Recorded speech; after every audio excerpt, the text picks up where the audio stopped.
જય દ્વારકાધીશ મિત્રો, આપણે જવાનું છે સોમનાથ દર્શન કરવા માટે. તો બસ આવી ગઈ છે અને આપણે બસમાં બેસી ગયા છે. અહીં આ બાજુ હર્ષિલભાઈ બેઠા છે.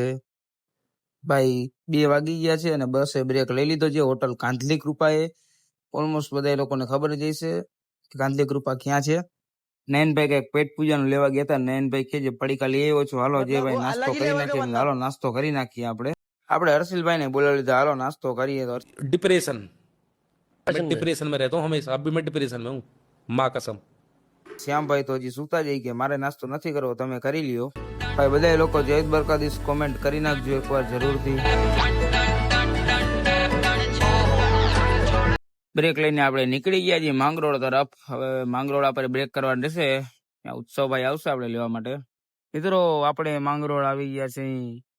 ઉત્સવભાઈ આવે છે ટૂંક જ સમયમાં આપણે લેવા માટે. હર્ષિલભાઈ થાકી ગયા, સુઈ ગયા, શું છે? ફરી ગઈ, અડધી નીંદર થઈ ને અડધી નથી થઈ.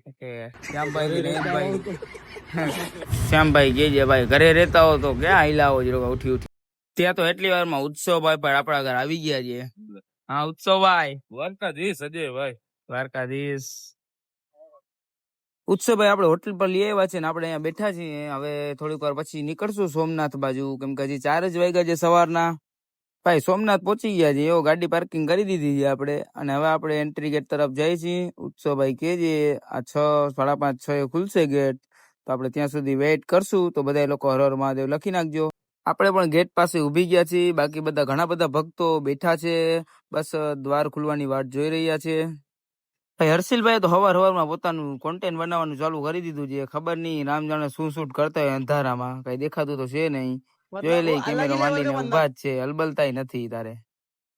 ભાઈ 1.5 કલાક વાટ જોયા પછી હવે મને એવું લાગે છે કે હવે 6 વાગી ગયા છે ને હવે ગેટ ખુલવા ઉપર જ છે, કેમ કે બધા ભક્તો ઉભા થઈ ગયા છે. બરોબર છે.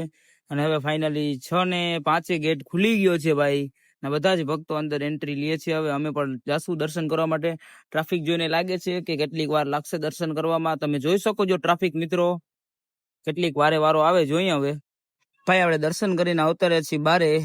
આપણે ભાઈ અંદર આરામથી શાંતિથી દર્શન થઈ ગયા છે. અને હવે ફોન લઈ લીધો છે, જમા કરાવ્યો હતો ત્યાંથી. અને આપણે અહીંયા ઉભા છે ઉત્સવભાઈ. હર્ષિલભાઈ વિડીયો શૂટિંગ કરે છે. હા કેમેરામેન, હા ફોટો કરી ખાલી પૈસા પણ. શ્યામભાઈ આઈરિયા અંદરથી બીલીપત્ર જે ભગવાનને ચડે એ પણ આપણે મળી ગયું હતું પ્રસાદી રૂપે. અને ભાઈ નયનભાઈ પણ છે અહીંયા. ભાઈ દર્શન આઈક્લાસ કરીને અમે નીકળી ગયા છીએ પાર્કિંગ તરફ. હવે ત્યાંથી આપણે જવાનું છે નાસ્તો કરવા, કેમ કે હવે બધાને લાગી છે 1 નંબર ભૂખ. ચલો આપણે આપણી ગાડી સુધી તો પહોંચી ગયા છીએ. હવે ઉત્સવભાઈ ને કીધું છે કે ક્યાંક નાસ્તો કરવા લઈ જાઓ 1 નંબર જગ્યા પર. ભાઈ ઉત્સવભાઈ આપણે લઈ આવ્યા છે અહીંયા હર હર મહાદેવ રેસ્ટોરન્ટમાં. હવે આપણે અંદર જઈને ગાંઠિયા જલેબી ને આપણું ખબર જ છે તમને, સવારનો નાસ્તો આપણો ફિક્સ જ હોય છે, ઈ જ ખાવાનું હોય સવારમાં. તો હવે હાલો જઈએ. ભાઈ 1 નંબર ભૂખ લાગી હતી, બધા બબે હાથે જામી પડ્યા હતા ખાવામાં. કોઈ કઈ બોલતું નતું, એટલી બધી ભૂખ લાગી હતી, જામી જ પડ્યા મારા હારા બધા લોકો. નયનભાઈ તો માથા પર રૂમાલ બાંધી હાલે છે, ગરમી જેટલી છે. ભાઈ 1/2 કિલોમીટર હું હાલે હર્ષિલભાઈ તરહા થઈ ગયા, એટલે પાણીની બોટલ લેવા વયા ગયા. વધારે હાલે નહીં ને. ચાલો તો હવે આપણે લોકેશન તરફ જઈ રહ્યા છીએ આગળ.